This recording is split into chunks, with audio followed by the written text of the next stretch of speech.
꿈다운 라디오, 꿈다운 새벽 책방, 오늘도 기분 좋게 시작합니다.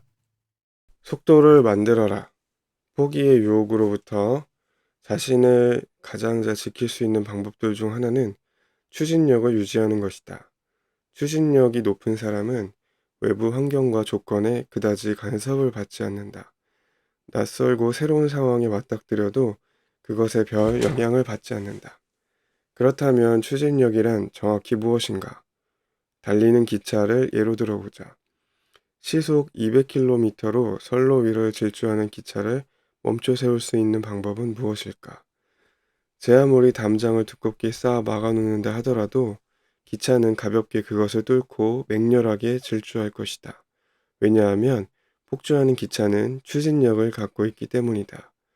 추진력이 있는 기차는 움직이는 중이며 움직이는 힘을 지니고 있으며 이미 속도를 내기 시작한 상태다. 기관차의 동력은 수천 마력에 달한다. 열차 전체를 충분히 끌고 갈 만큼 강력하다. 하지만 일단 정지해 있으면 기관차는 아주 작은 저항에도 굴복한다. 정지해 있는 기관차 바퀴 앞에 쐐기를 밀어 넣으면 기관차는 절대 출발할 수가 없다. 아무리 출력을 높여도 소용없다. 늘 움직이고 있는 중이며 움직이는 힘을 지니고 있으며 이미 속도를 내기 시작한 상태가 아니면, 다시 말해 추진력이 없으면 아주 사소한 장애물 하나가 인생 전체를 무너뜨릴 수도 있다. 반면 추진력이 작동 중이면 어떤 방해물도 아무런 문제가 되지 않는다. 거침없이 뚫고 전진할 수 있다. 인내심을 갖고 버틴다는 것은 이 같은 추진력이 작동 중인 상태를 뜻한다. 우리가 오랜 습관을 바꾸는데 그토록 애를 먹는 이유가 여기 있다. 어떤 습관이 오랜 시간 동안 작동 중인 상황에서는 이를 갈아치우기가 쉽지 않다. 새로운 습관을 들이는 것도 마찬가지다. 새로운 습관의 바퀴 앞에 쐐기가 놓여 있으면 그것이 제 아무리 뛰어난 습관이라 할지라도 작동이 불가능하다. 따라서 지금 당장 좋은 추진력을 장착하라. 거침없이 작동시켜라. 좋은 추진력이 언제나 작동 중인 삶을 만들면 어떤 방해물도 당신을 가로막지 못한다. 장애물을 완전히 치울 수는 없지만 장애물의 의도는 무력화시킬 수 있다. 당신의 목표는 장애물 제거가 아니다. 장애물에 구애받지 않는 삶을 만들어내는 것이다. 당신의 행동 하나하나가 당신의 추진력을 약화시키거나 증대시킨다는 사실을 명심하라. 연금술사들은 말한다. 새로운 일을 할 때는 최대한 빨리 추진력을 확보할 수 있어야 한다. 정지해 있는 차를 몇 미터라도 미는데 젖먹던 힘까지 써야 한다. 일단 바퀴가 구르기만 하면 목표까지 가는 길이 생각보다 훨씬 쉬워진다. 성공하는 사람은 힘을 어디에 쓸 것인지, 어느 부분에 집중할 것인지에 대한 디테일한 계획을 갖고 있는 사람이다. 추진력이 높지 않은 사람들의 특징은 이렇다. 시험 삼아 해보지 뭐. 경험 쌓는다. 생각하자. 이봐, 그래봤자 우린 월급쟁이야. 열심히 일해야 사장 배만 불릴 뿐이야. 완벽한 전략이 완벽한 실행을 만들지. 시험 삼아 해보는 것, 경험을 쌓기 위해 해보는 것은 모두 아마추어적 발상이다. 나는 지금 아마추어예요, 여러분이라고 사람들 앞에서 선언하는 것에 다름 아니다.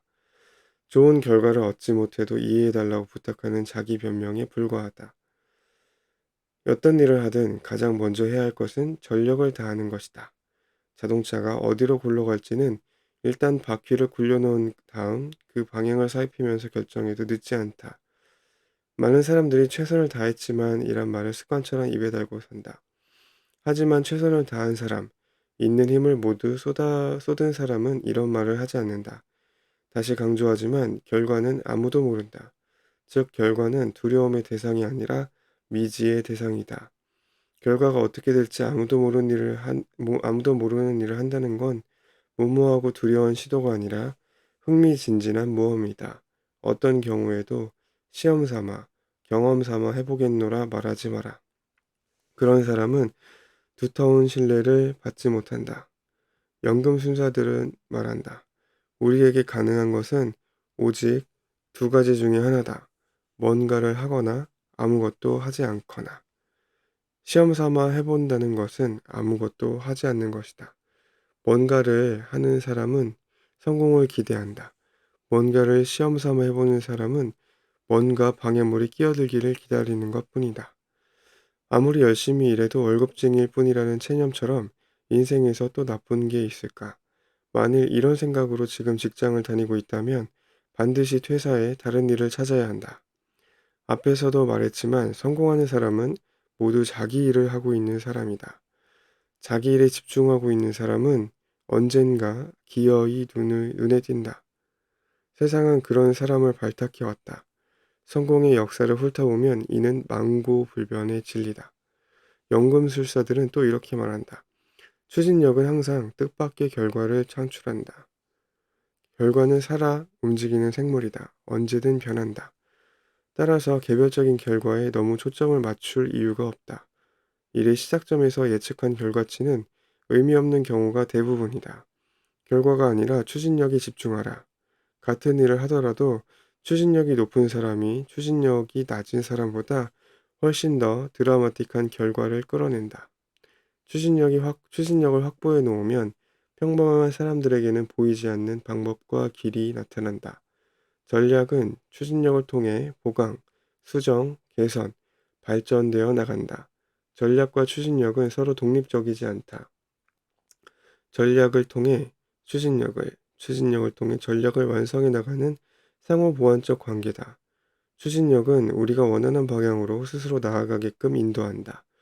결과를 무엇보다 중시하는 작업을 선호하는 사람들, 즉 결과지향적인 사람들은 끊임없이 압박에 시달린다. 그들은 뭔가가 저절로 이루어진다는 느낌을 한 번도 경험하지 못한다. 그들은 이런 고민을 한다. 나는 항상 뭔가를 얻기 위해 죽기 살기로 매달리는데 어째서 다른 사람들은 별로 힘도 들이지 않으면서도 강력한 태도를 한결같이 유지하는 걸까? 답은 이렇다. 결과주의자들은 늘 부족하다는 압박에 시달린다. 나는 지금 탁월하게 하고 있어라는 말을 하는 건 너무나 오만방자한 태도라 엄두도 내지 못한다. 조금이라도 실패할까봐 지금 하고 있는 노력과 기울이는 열정에 절대 만족할 수 없다. 끝없이 좀 더 완벽하게를 외친다. 다시 말하지만 결과는 움직임을 통해 자동적으로 생성된다. 모든 크고 작은 결과는 움직임이 만들어내는 성과물이다. 연금술사들은 말한다. 속도를 만들어야 한다. 속도를 만들어 놓으면 거기에 속도가 점점 더 붙는다. 이것저것 재는데 힘쓰지 마라. 속도를 만들어 놓으면 고민거리들의 해결 속도도 빨라진다. 제대로 속도를 내기 시작한 사람에겐 멈추는 것보다 계속 앞으로 나아가는 것이 훨씬 쉽다. 우리 모두가 잘 알다시피 전진하는 사람이 모든 것을 얻는다. 한 가지 위험 요소가 있다. 추진력이 우리에게 불리하게 작용할 수도 있다. 우리는 불평하는데 속도를 키울 수도 있다. 칼로리 빵빵한 간식을 사거나 불필요한 쇼핑을 하는데 속도를 낼 수도 있다. 누군가 엄격한 훈련을 통해 날마다 초콜릿 한 판을 먹기 시작한다고 가정해보자. 몇 주가 지나고 나면 이 사람에게는 초콜릿을 먹는 추진력이 생긴다. 그러면 그는 당연히 초콜릿에 대한 탐욕을 멈추기 힘들어진다. 어느 영역에서 추진력을 키울 것인가? 이 질문을 스스로에게 던져야 한다. 추진력은 엄청난 에너지다. 좋은 습관을 만드는 데 쓰면 삶이 달라지고 나쁜 습관을 강화하는 데 쓰면 삶은 추락한다.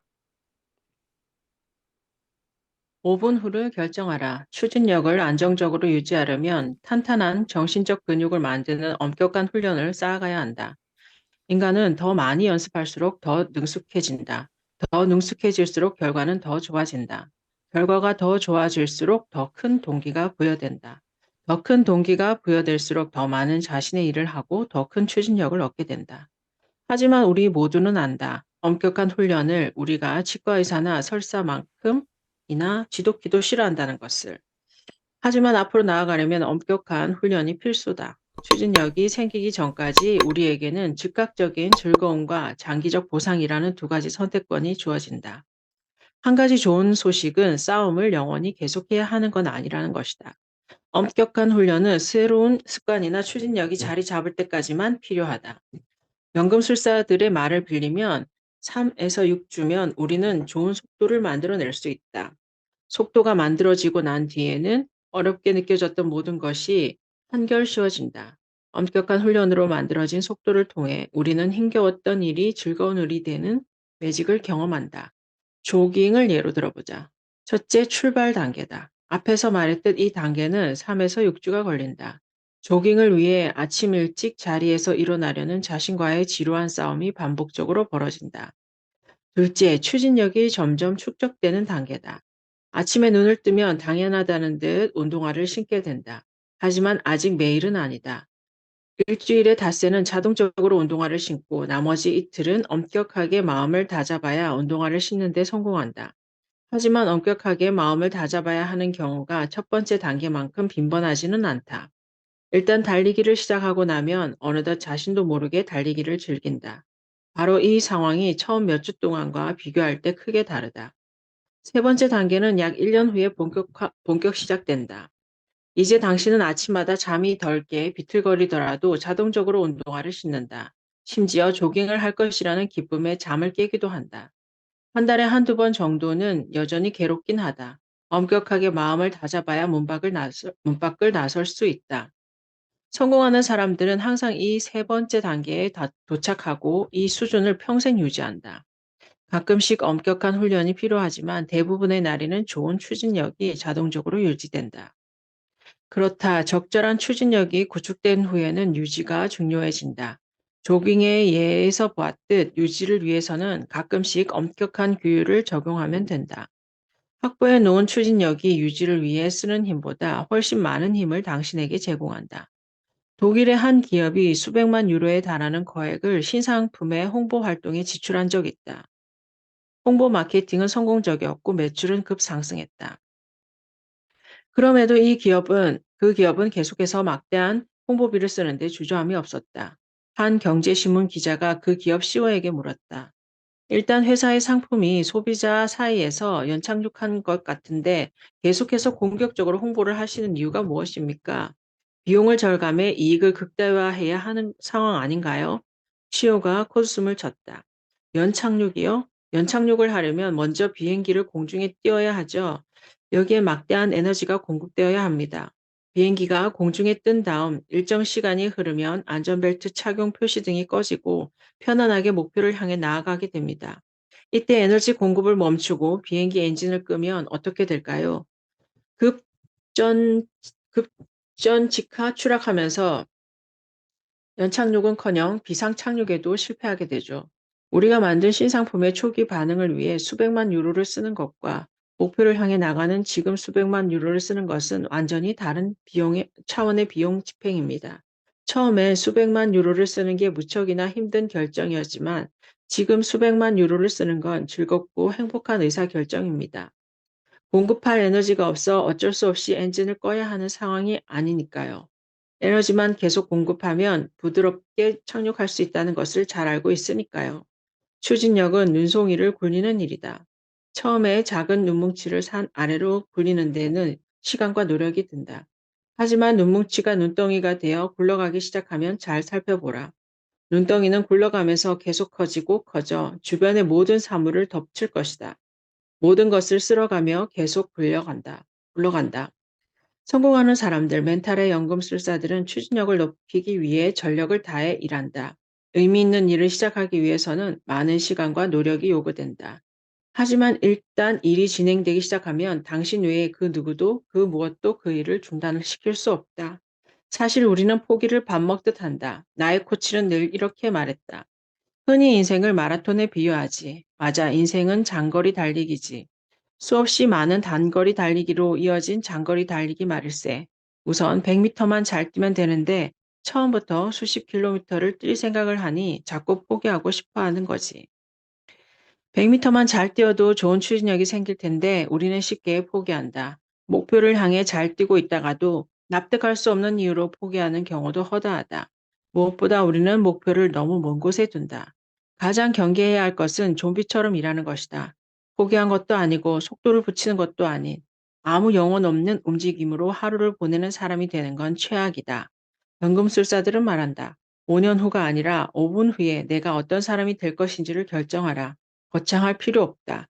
자신의 일을 하며 날마다 버티고 젖먹던 힘을 다해 좋은 속도를 만들고 좋은 속도를 위해 좋은 속도 위에 속도를 붙여가는 시스템을 만들면 멘탈은 빛나는 강철처럼 단단해진다. 언제나 출발점만 존재한다. 성공하는 사람과 실패하는 사람의 차이는 믿음에 있다. 승자에게 확신이 있고 패자에게는 의심이 있다. 승자들은 어린아이와 같은 믿음을 지니고 있다. 그들은 자신의 삶 속에 어떤 이끌어주는 손길이 존재하고 모든 것에 의미가 있다고 굳게 믿는다. 종교의 차원이 아니다. 어떤 선한 에너지가 자신을 이끌어주고 있다는 강한 믿음이 그들의 표정을 충만한 빛으로 채운다. 그들은 늘 의미를 찾는다. 의미는 항상 곧바로 인식되지 않기에 그 의미를 의식적으로 찾아보아야 알아차릴 수 있다고 생각한다. 각자 지금 서 있는 자리에도 각별한 의미가 존재한다고 믿는다. 그들은 이렇게 말한다. 실패하는 사람들은 언제나 설명을 요구한다. 눈에 보이는지, 어떻게 생겼는지, 어디에서 와서 어디로 가는지. 명쾌한 증명과 설명이 없으면 아무것도 믿지 않는다. 나아가 충분한 증명과 설명이 있어도 의심의 눈초리를 거두지 않는다. 그들은 처음부터 아무것도 믿지 않았던 것이다. 어떤 일에 처음 성공한 사람을 평가할 때 우리는 이렇게 말하곤 한다. 이 친구 드디어 그 일에 눈을 떴군. 그렇다. 성공하려면 눈을 떠야 한다. 눈을 뜨면 의심이 사라지고 믿음을 발견할 수 있다. 믿음은 의심스러운 것을 명확히 해소함으로써 형성되는 것이 아니다. 믿음은 의심 자체를 치워낸 자리다. 의심이라는 커튼을 치우고 창을 활짝 열어젖힌 상태가 곧 믿음이다.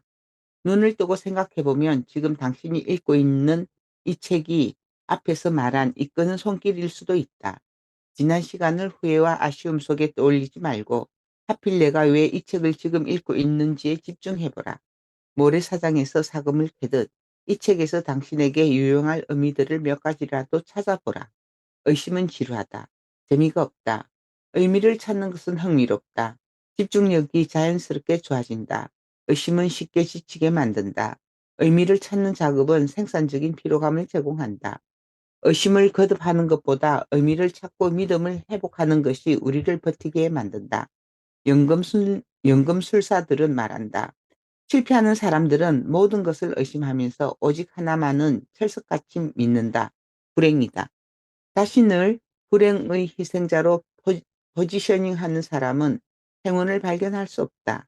모든 일의 끝 뒤에는 이끌어주는 손길이 있다고 불행이 아니라 행운이 있다고 믿고 사는 게 훨씬 안정적인 멘탈을 이끈다.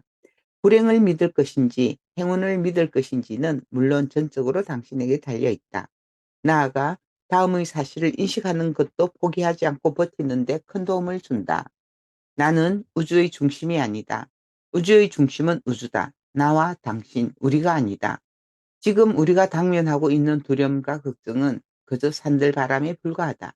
너무 무거운 책임을 짊어질 필요도 없고 너무 많은 사람의 기대를 충족시킬 필요도 없다. 중심에 서 있고자 하는 괴로움을 벗어던지면 우리는 더 차분해지고 자유로워진다. 해내야 할 의무에서 누려야 할 권리로 삶의 초점이 옮겨진다. 누리는 삶 안에서는 치명적인 것처럼 느껴졌던 실수와 잘못과 문제들이 큰 비중을 차지하지 않게 된다. 분명 이는 모순처럼 보인다. 삶을 유의로 여기는 동시에 삶에서 만나는 사건들의 의미를 진지하게 찾으라고 하니까 말이다.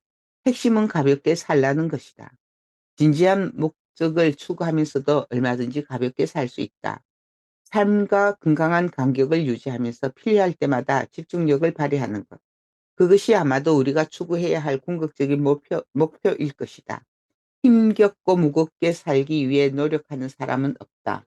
모든 것에서 홀가분해지는 삶이야말로 최고의 행복이지 않겠는가. 특정한 사건 상황에 너무 얽매일 필요도 없고 도망가거나 회피할 필요도 없다. 의미를 찾는 것은 쉽게 포기하지 않도록 도와준다. 가볍게 사는 것은 의미를 찾는 삶을 건강하게 유지시키는데 활력을 제공한다. 연금술사들은 말한다. 우리는 언제나 출발점에 서 있다. 이 책을 읽는 당신도, 이 책의 지필을 모두 마친 나도 출발점에 서 있다.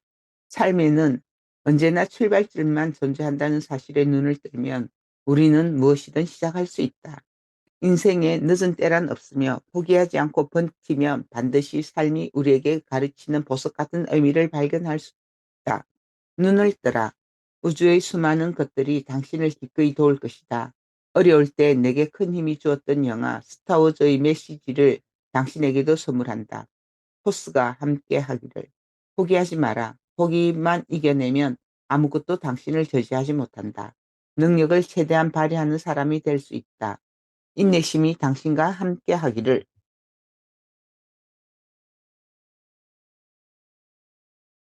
멘탈 연금술사들의 지혜로운 조언. 1. 버티는 것이 가장 중요하다. 인내심이 모든 성공 요소의 출발점이다. 2. 포기하지 않으면 기회는 반드시 찾아온다. 3.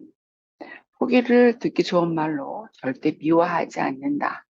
포기하고 싶을 때는 포기하고 싶다고 정확하게 자신에게 말하라. 4. 깨끗이 포기하라. 그렇지 않으면 미련과 후회가 그림자처럼 따라다닌다. 5. 무대에서 사라지지 마라.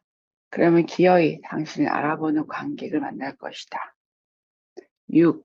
가벼운 아령으로는 근육을 키울 수 없다. 한계는 지적의 입구다. 감당할 수 없는 과제가 주어지면 기뻐하라. 7. 우회로를 찾지 마라. 정면 돌파하라. 정면 돌파를 해본 사람만이 우회로를 찾을 줄 안다. 8. 폭풍우를 견디며 나무는 하늘로 성장한다. 비바람을 피하지 마라. 비바람이야말로 우리를 강하게 키워낼, 우리가 그토록 찾아 헤맨 든든한 거처다. 9. 기꺼이 대가를 치러라. 지금껏 당신 손에 넣은 값진 것들 중에 거저 얻어진 것이 있던가? 싸게 얻은 것들 중 당신 곁에 지금 남아있는 게 있던가? 비싼 대가를 치르는 것에는 반드시 그만큼의 가치가 존재한다. 10. 성공은 비단길 위에 있지 않다. 비단을 찾아가는 험난한 길 위에 있다. 11. 밤이 가장 어두웠을 때 마침내 새로운 날이 밝는다. 가파른 경사를 오르느라 숨 턱턱 막히고 고통스럽다면 정상에 가까워졌다는 신호다. 12. 명심하라. 당신 자체가 기적이다. 3. 성공하는 사람들은 부와 명예를 얻는데 성공하는 게 아니다. 끊임없이 버티는 성공하는 것이다. 14. 좌절의 순간에는 정확한 인식을 가질 수 없다. 이럴 때는 고민하지 말고 더 열심히 일하는 게 최선의 전략이다. 감정 기복의 골짜기에서 빠져나와야 비로소 미래를 보는 눈과 통찰을 얻을 수 있다. 위협의 이야기를 간직하라. 모든 일에는 사계절이 있다. 여름이 가면 겨울이 오고 겨울이 지나야 푸른 여름이 온다. 영원한 것은 없다는 사실을 분명하게 인식하면 포기해야 할 하등의 이유가 없다는 사실 또한 강렬한 깨달음으로 우리를 찾아온다. 15. 당신 자신의 일을 해라. 언제, 어디서, 무엇이든. 16. 넓히지 마라. 흥미진진한 것들을 깊이 파고들 때 발견된다. 17. 수량량을 치는 것도 하나의 전략이다. 하지만 도망치는 것은 생존 이상의 승리를 가져다 주지 않는다. 생존이 목적이라면 즉시 포기하는 게 가장 좋은 전략이다. 18. 고통을 멀리한다는 것은 기쁨의 기회도 멀리한다는 뜻이다. 19. 마지막 하루를 더 버틸 수 있는 사람은 내일을 버텨온 사람이다. 20. 지금 성공하라. 지금이 아니면 언제 성공하겠는가. 21. 포기할 틈을 주지 않는 독수리들과 함께하라.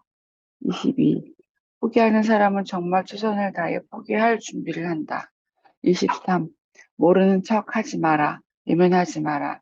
의식적으로 뚜렷하게 알아차려라. 24. 최악의 순간을 기록하라. 동시에 성공 일기를 작성하라. 이 두 기록은 당신을 목표로 이끄는 두 개의 바퀴다. 25. 속도를 만들어라. 나머지는 저절로 이루어질 것이다. 26. 5년이 아니라 5분 후의 삶을 결정하라. 27. 포기하는 사람은 버텨내는 사람의 발끝에도 미치지 못한다. 28. 실패하는 사람들의 유일한 믿음은 불행이 찾아올 것이라는 것이다. 29. 목적지는 아무도 모른다.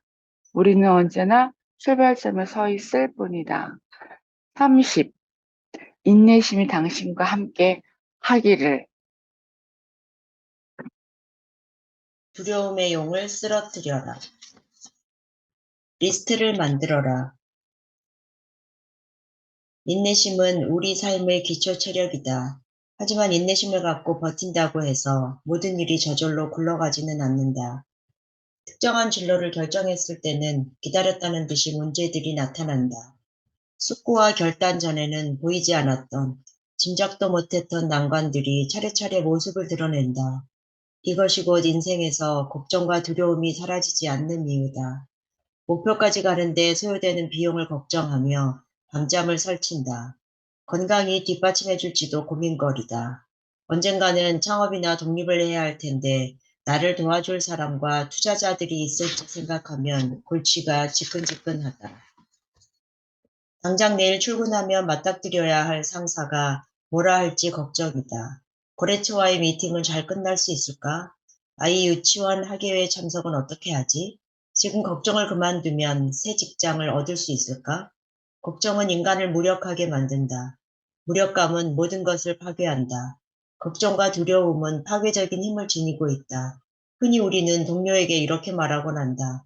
나 지금 걱정이 있어. 앞으로 이런 말은 다음으로 대체하라. 나 지금 해결해야 할 문제가 있어. 걱정은 있는 것이 아니라 하는 것이 정확한 표현이다. 즉, 걱정은 존재하는 대상이 아니다. 존재하는 것은 해결해야 할 문제, 갈등, 시련, 난관 등이다. 걱정은 허공에서 생겨났다가 허공으로 사라진다. 존재하는 대상을 정확하게 가리키는 습관을 들이면 걱정이 획기적으로 줄어든다. 걱정은 하룻밤 사이에 태산처럼 커졌다가도 1초 후 신기루처럼 싹 없어지기도 한다. 걱정에 대처하는 유일한 자세는 쓸데없는 걱정을 하지 않는 것이다. 물론 말처럼 쉽지는 않다. 하지만 분명한 사실은 걱정의 근원지는 우리 자신이라는 것이다. 어떤 문제가 발생했을 때 습관적으로 걱정에 매달리면 아무것도 해결할 수 없다. 뇌과학 연구자들에 따르면 걱정을 하는 동안 우리의 뇌는 생산적인 움직임을 보여주지 않는다. 따라서 문제가 발생했을 때 우리가 해야 하는 일은 걱정을 바라보지 말고 문제를 바라보아야 한다. 문제를 직시하면서 걱정이 아니라 해결책을 생각해내야 한다. 걱정하지 마라. 당신이 걱정하는 일들 중 90%는 일어나지 않는다. 귀에 못이 박히도록 이런 말을 들었을 것이다. 맞는 말이다. 하지만 이 말이 우리의 걱정을 줄여주지는 못한다. 최소한 10%는 걱정하는 일이 벌어지니까 말이다. 쓸데없는 걱정이나 두려움에 사로잡히지 않으려면 그 걱정과 두려움이 쓸데없다는 것을 명확히 인식할 수 있어야 한다. 연금술사들은 말한다. 두려움에서 벗어날 수 있는 유일한 길은 두려움을 두려워하지 않는 수준까지 멘탈을 끌어올리는 것이다. 어떻게 해야 이것이 가능할까? 첫 번째 방법은 이미 말했다. 걱정이 아니라 문제를 직시하는 것이다. 둘째, 걱정과 두려움을 다루는 방법이라는 리스트를 만드는 것이다. 이는 앞이 보이지 않았던 20대 시절의 나를 구원한 방법이기도 하다. 당시 나는 끊이지 않는 걱정에 시달렸다. 떠올리기만 하면 순식간에 거대해지는 걱정에 눌려 소파에 붙박힌 채 몇 시간씩 앉아있기도 했다. 걱정이 망상으로 변해 숨도 못 쉬던 내게 어느 날 코치가 작은 노트를 건네며 말했다. 이 노트에 지금 자네가 가장 두려워하는 것이 무엇인지 적어보게나. 그리고 그게 왜 두려운지도 기록해봐. 가장 큰 두려움에서부터 사소한 걱정까지 낱낱이 적어야 해. 내가 가진 가장 큰 두려움은 미래에 대한 불확실함이었다. 용기를 갖고 도전했던 비즈니스들이 경험 부족과 전략의 부재로 차례차례 실패하면서 나는 깊이 좌절해 있었다. 앞으로 내가 다시 일어설 수 있을지 몰라 너무나 막막했다. 그런데 노트에 미래에 대한 불확실함이라고 쓰고 나자 뭔가 느낌이 좀 달랐다. 뭔가 마음에 들지 않았다. 미래에 대한 불확실함? 이거 너무 추상적이잖아? 나는 미래에 대한 불확실함이라고 적힌 줄 밑에 돈이라고 적었다. 그래, 이제 좀 구체적이군. 다행히 백수신세였지만 빚은 없었다. 지금 내가 갖고 있는 돈과 실업급여 등을 계산해 보니 앞으로 1년 정도는 백수로 살아도 굶어 죽지는 않을 것 같았다.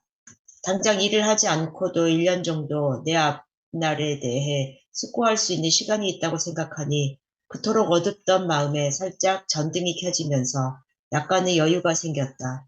나는 돈이라고 쓴 다음 그 옆에 웃음거리라고 적었다.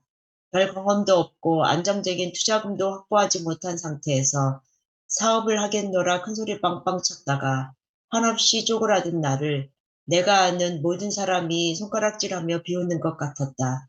쥐구멍에라도 들어가고 싶은 심정이었다. 다시는 문 밖을 나서지 못할 것 같았다.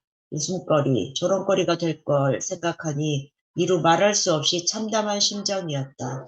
그런데 약간 여유를 찾은 상태에서 웃음거리라고 적고 이를 들여다보니 약간 웃음이 났다. 사람들이 나를 비웃는다고? 그런 사람도 있겠지.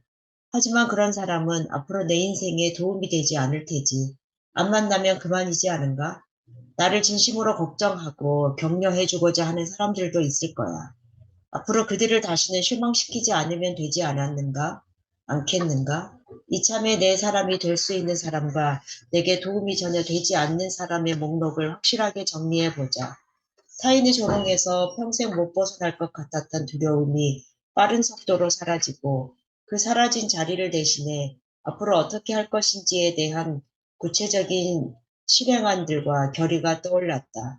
두려움의 가장 큰 원천이었던 돈과 웃음거리가 생각보다 큰 두려움이 아니라는 사실을 발견하고 나자 숨통이 트였다. 그리고 나는 두려움과 걱정의 목록들을 정리해 나가면서 점점 명확한 깨달음을 얻었다.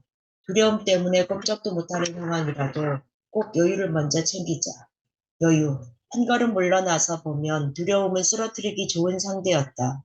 세상같이 커졌다가도 신기루처럼 순식간에 사라지는 존재이지 않은가. 그런 상대는 물리치기 어려운 난적이 아니다. 훗날 코치는 이렇게 말했다. 두려움이 눈덩이처럼 불어날 때는 잠시 멈춰서서 그 눈덩이를 잘게 쪼개야 하지. 쪼개면 쪼갤수록 알게 되지. 눈덩이 속에는 작은 눈송이 말고는 아무것도 들어있지 않다는 것을. 눈덩이처럼 불어난 것은 내가 키운 두려움뿐이라는 것을. 두려움을 종이 위에 떨어뜨리면 여유와 빈틈이 생겨난다. 그 빈틈으로 호흡을 가다듬으며 종이 위에 떨어뜨린 두려움을 잘게 쪼개는 연습을 하다 보면 구체적인 해결책을 찾게 되고 일상을 회복하게 되고 자신감과 열정을 얻게 된다. 연금술사들은 말한다. 두려움은 용과 같다. 무시무시해 보이지만 실존하지는 않는 용 말이다. 당신이 작성한 두려움의 목록은 매우 유용하지만 두려움을 완전히 제거해주지는 못한다. 하지만 두려움이란 용은 빈틈이 많다. 빈틈을 잘 공략하면 두려움을 완전히 없앨 수는 없다 하더라도 두려움을 잘 길들여 더 이상 두렵지 않은 것으로 만들 수 있다. 한 번 작성한 리스트를 계속 업데이트하면서 목표를 향해 가라. 용이 나타날 때마다 업데이트된 리스트는 훌륭한 방어막이 되어줄 것이다. 알 수 없는 두려움이 엄습할 때는 리스트를 펼쳐 모든 항목을 큰 소리로 읽어보라. 끝까지 읽는데 10분 이상 걸리지 않을 것이고, 엄습하는 두려움을 무력화시키는 데에도 10분 이상 걸리지는 않을 것이다. 시간을 할당하라. 쓸데없는 걱정과 염려를 다루는 간단한 지혜가 있다. 시간을 할당하는 것이다. 지금 하고 있는 일들에 데드라인을 부여하는 것이다. 예를 들어 컴퓨터 앞에서 글을 쓰고 있다고 생각해보자. 글 쓰는 도중에도 걱정은 슬금슬금 당신의 머릿속으로 기어 들어올 것이다. 물론 이 걱정은 잡념에 불과해 글을 쓰는 집중력을 갉아먹을 것이다. 따라서 미리 시간을 할당한다. 1시간에 40분은 글을 쓰는데 10분은 인터넷 서핑을 하는데 10분은 걱정하는데 할당한다. 단 걱정에 할당한 10분을 1분씩 쪼개서 10번에 걸쳐 해서는 안 된다. 각 할당된 시간은 그 이하의 단위로 세분해서는 안 된다. 40분 동안 중단 없이 글을 쓰고 10분 동안 마음껏 인터넷 서핑을 하고 그 다음 10분 동안 머릿속으로 들어온 걱정과 놀아주는 것이다. 간단해 보이지만 효과는 매우 크다. 어떤 일을 할 때 그 과정을 구체적인 작업으로 나누고 각 작업마다 시간을 할당하고 나아가 직업을 끝마치는 데드라인을 부여하면 걱정이나 잡생각을 탁월하게 다룰 수 있다. 주목받는 기업가나 명성 높은 CEO들은 만날 때는 그들이 갖고 다니는 수첩에 무엇이 적혀 있는지 꼭 물어보곤 한다.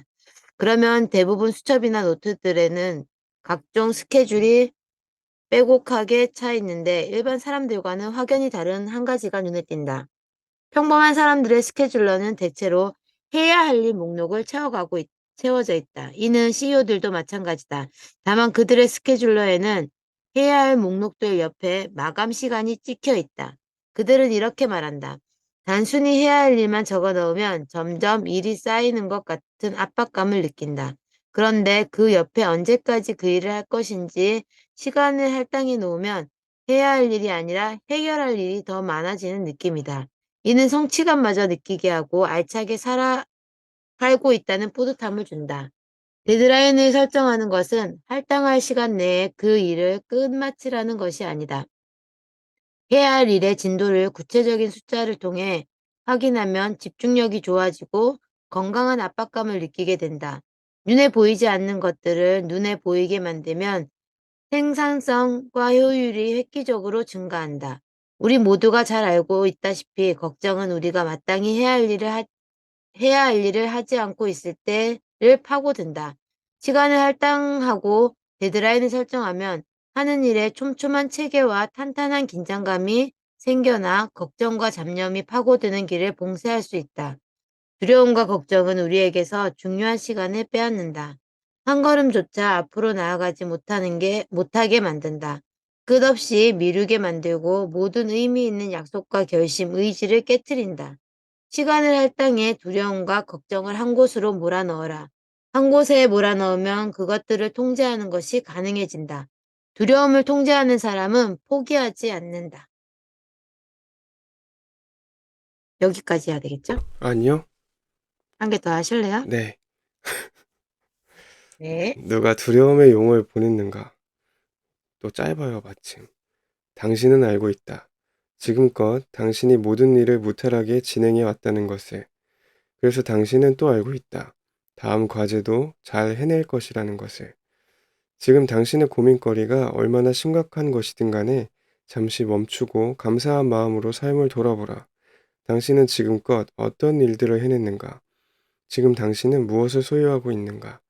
지금 당신의 소중한 친구들은 무엇을 하고 있을 것인가? 하나하나 천천히 떠올려 보라. 미소가 지어지고 기분이 전환될 것이다. 그리고 마지막으로 자신에게 물어보라. 지난날 내가 걱정했던 문제들은 어떻게 되었는가? 걱정했던 일들이 10%만 일어났더라도 당신의 삶은 지속되지 않았을 것이다. 당신이 걱정하는 드라마틱한 비극들은 오직 당신의 뇌에서만 절정으로 치닫을 뿐이다. 걱정은 당신의 뇌가 만들어낸 작품이다. 이번에는 우려했던 일이 실제로 일어났을 때를 떠올려 보라. 그래서 어떻게 되었는가? 그 일에서 큰 데미지를 입었는가? 그런 것처럼 느껴지지만 실제로는 그렇지 않았을 것이다. 감당하기 힘든 상처를 입었다면 당신은 지금 이 책을 읽고 있기가 불가능했을 테니까. 수습하느라 몹시 괴롭고 힘겨웠겠지만 또 그만큼 그 경험에서 배운 것도 많았을 것이다. 삶에서 일어나는 일은 결코 일방적이지 않다. 최소한 하나를 잃는 동시에 하나를 얻는 것이 인생의 이치다. 현명하고 지혜로운 사람은 하나를 잃을 때 여러 개를 새롭게 얻는다. 우리에게 필요한 것은 의식적인 멈춤이다. 의식적으로 한 걸음 물러나서 흐름을 통찰하는 것이다. 무작정 뭉뚱그려서 금방이라도 무너질 듯 걱정하지 말고 하나하나 분해했다가 하나하나 다시 조립하는 여유와 태도를 갖는 것이다. 나는 수첩에 멈춰야 할 시간이란 항목을 마련해 놓고 있다. 중요한 의사결정이나 브리핑, 미팅이 있는 날 아침에는 수첩을 열어 호흡을 가다듬고 생각을 차분히 정리하는 시간을 미리 정해 놓는다. 이런 습관을 들이면 중요한 일이 있을 때 방향을 잃지 않게 된다. 팽팽한 긴장감에서 1분만이라도 벗어나 침착해지면 중요한 것들을 놓치고 후회하는 일이 놀랍게 줄어든다. 어떤 존경받는 투자자가 내게 이런 말을 해준 적이 있다. 주식 투자에서 돈을 벌려면 주식 투자를 하지 않는 시간을 확보해야 한다. 온통 머릿속에 주식 생각으로 꽉 차 있는 사람은 큰 돈을 벌지 못한다. 시장 좌판에서 한 푼이라도 더 비싸게 팔려고, 한 푼이라도 더 싸게 사려고 목이 터져라 외치는 사람은 결국 한두 푼에도 무너지고 만다. 두려움이 찾아왔을 때는, 걱정이 파도처럼 밀려들 것 같을 때는 잠시 멈춰라. 나무보다 숲을 보라. 멈춰서서 한 걸음 물러나서 보면 두려움의 용이 아니라 신과 우주가 두려움의 용을 당신에게 보낸 이유가 선명하게 떠오를 것이다. 여기까지 하시죠. 오늘의 영어는 이겁니다. Can't wait to see the movie. Can't wait to see the movie. 이 영화 빨리 보고 싶어요. 이겁니다. Can't wait. 뭐 기다릴 수 없어요. 영화 보기까지 기다릴 수 없어요. 그래서 정말 정말 보고 싶어요. 얼른요. Can't wait to see the movie. Can't wait to see the movie. Can't wait to see the movie. Can't wait to see the movie. 네, 애들이 이렇게 말하죠, 보통. 영화 너무 보고 싶어요. 네. Can't wait. Can't wait to see the movie. Can't wait to see the movie. Can't wait to see the movie.